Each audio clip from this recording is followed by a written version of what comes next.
Guys, may daan po dito na pag northbound, kung sakaling may drop kayo dyan sa may Avida Tower, Soler, sa Trinoma, o kaya SM North. Tapos, hindi mo na kailangan mag Quezon Avenue. Sa likod na po ang daan natin dyan, guys. General Lim, tapos Times, dulo-dulo. Dire-diretso ka lang. Tapos dadaan ka sa West Triangle Homes. So yun guys. Ito po ang daan yan guys.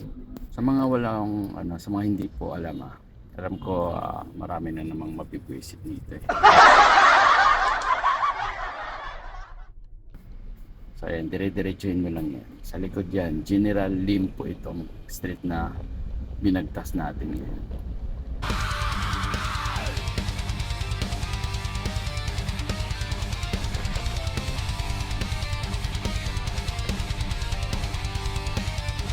Ayan guys, yung crossing na yan is Jose Abad Santos. Kakaliwa tayo dyan para lalabas tayo sa West Avenue. Kasi kung kumanan tayo dyan, Quezon Avenue yung labas natin. Balik ulit tayo ng Fisher Mall. Pwede ka naman mag-i-open dun sa may Capitol. So ayun, kakaliwa na tayo sa West Avenue.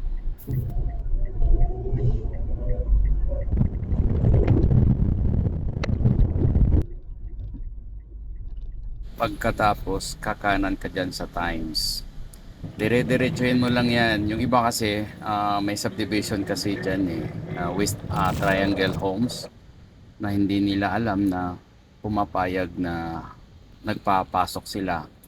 Bukas yan ng alas 6 ng umaga hanggang alas 10 ng gabi, diba? Huwag ka na lang busina ng busina dyan sa loob kasi nakikidaan lang tayo.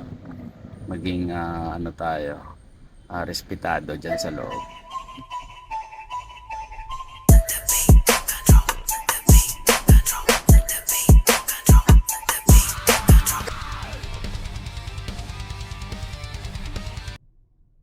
Dapat maging magalang ka dyan sa mga guard kasi nakikiraan lang tayo. Good morning po.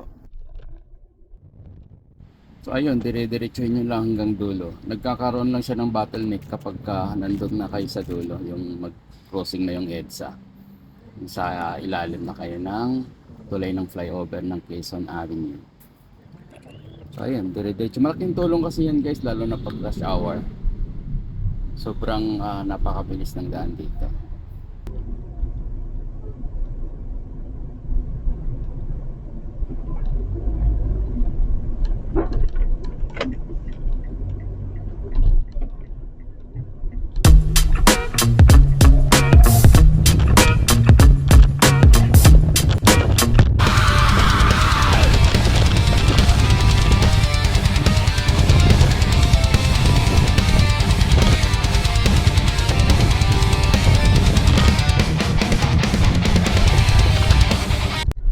So ayun guys, nandito na tayo sa Avida Sola Tower 2. Okay guys, drive safe, mag-iingat po ang lahat.